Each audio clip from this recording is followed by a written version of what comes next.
बोले बिल्कुल। गोपियां सुंदर कथा सुनाती भगवान को। सुनना, कौन सी कथा सुनाती? गोपियां सुनाती, महाराज एक ब्राह्मण था, उसकी एक पत्नी जो ब्राह्मणी थी। ब्राह्मणी अपने पति की बड़ी सेवा करती थी, पति के चरणों को दबाती फिर सोती। जिसका विवाह हो गया उस स्त्री का धर्म है पति के चरणों को दबा करके शयन करना, क्योंकि पति के पाद में शुक्र भाग होता है, चरणों में शुक्र भाग होता है। और जिस घर में निर्धनता हो उस घर की अगर स्त्री अपने पति की भाव से अगर सेवा करे और पति भी बिना क्लेश लड़ाई किए हुए घर पर रहे, तो साहब हम व्यासपीठ से आपसे कहते हैं उस घर की दरिद्रता भाग जाएगी, वो धनवान हो जाएगा। तो महाराज गोपियां कहती कि वो ब्राह्मणी बड़ी सेवा करती पति की। आजकल प्रायः चरणों की सेवा करना बंद हो गया पाश्चात्य सभ्यता के कारण। जब से ये मूवी आई है, फिल्में आई, इन्होंने देश बर्बाद कर दिया। आजकल बंद हो गया चरणों को दबाना। अच्छा, जितने पुरुष बैठे हैं तुम में से कोई एक हाथ उठाओ जिसकी घरवाली रोज पैर दबाती। ओनली वन मैन, झूठ तो नहीं, बगल में तो नहीं बैठी। हाँ, तभी तो कई लोग तो डर के मारे उठा देते, वरना घर पे जाके बेलन चिमटा मारेगी, भोजन नहीं देगी, गाली सुनाएगी। कहीं ऐसा तुम दहशत में तो नहीं बोल रहे? तुम्हारा चेहरा का रिएक्शन तो बोल रहा है। और कोई ऐसा भाग्यशाली है जिसकी घरवाली रोज पैर दबाती? सब अभागे, हाँ सभी अब आगे बैठे डूब मारो। हाँ? अरे भाई बात भी सही है। आजकल की धर्म पत्नियां चरण नहीं दबाती, पति सो जाए तो उनका मन गला दबाने का होता है।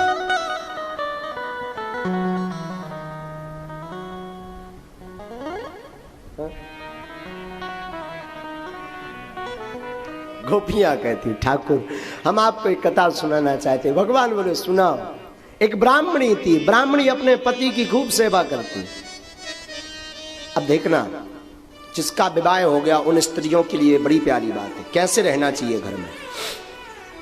सबसे पहले घर पर भोजन बनाएं तो ठाकुर जी को भोग लगाएं। घर की पहली थाली भगवान के लिए हो। और जो भगवान के लिए पहली थाली नहीं निकालता, सबको खाना खिलाता, ध्यान दीजिएगा, खाना खाओगे तो खाना तुम्हें खा जाएगा। भोग लोगे तो भोगना पड़ेगा, और ठाकुर का प्रसाद पाओगे तो तुम तर जाओगे। इसलिए रोज ठाकुर का प्रसाद पाओ। पहली थाली भगवान के लिए लगाओ अपने घर में। किसके लिए? माताएं ये जरूर ध्यान से सुने। आप अपने घर में शांति चाहती, पति का माथा गर्म रहता, पति आपको गाली बकता, हम आपको बढ़िया वशीकरण मंत्र बता रहे। कौन कौन माता जी चाहती वशीकरण मंत्र बताएं महाराज? पति को कौन कौन बस में करना चाहती बताओ? करना तो सबको है। हाँ, हमारे अनुसार चले महाराज, हमारी बात माने, हम जैसा कहबे वैसा करबे। कौन माता जी चाहती हमारा पति हमारे अनुसार चले? बोलो ना, शर्माओ क्या, कोई दिक्कत नहीं भाई। टीवी कैमरा वहां मत करना। अगर आप अपने घर में शांति चाहते हैं, प्रेम चाहते हैं, देखो हम नहीं कहते, रामायण कहती जहां सुमति तह संपत्ति नाना, जहां कुमति तह विपत्ति निराला। जिस घर में सुमति होती वहां नाना प्रकार की संपत्ति होती, और जिस घर में कलेश होता, कुमति होती, वहां नाना प्रकार के दुख होते हैं। तो अगर आप अपने घर में शांति चाहते, कलेश मुक्त होना चाहते अपने घर में, तो सूत्र लीजिए, लिख लेना बाद में, बागेश्वर धाम यूट्यूब चैनल से वीडियो निकाल के सुनिए। क्या उपाय है? पहला उपाय, आप अपनी रसोई में बिना नहाए प्रवेश मत करो। पहला उपाय। और आजकल की माताएं राम बचाए, राम राम राम राम, दो दिन न नहाए। कुछ, सब नहीं, कुछ ठंडियों का, अरे महाराज ठंडी बहुत, माता जी गांठ बांध लीजिए।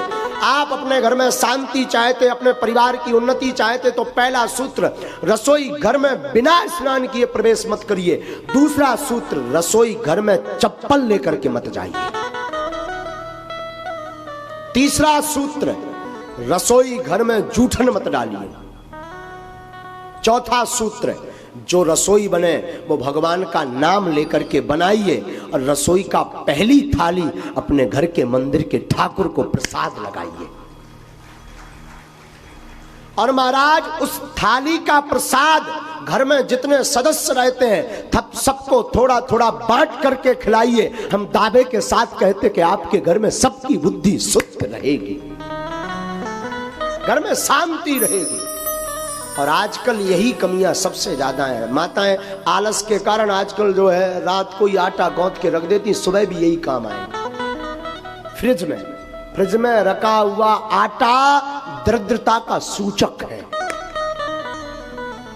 लेकिन माताएं आजकल आलसी है ना, कुछ करना नहीं चाहती, चप्पल पहन के टुक टुक टुक।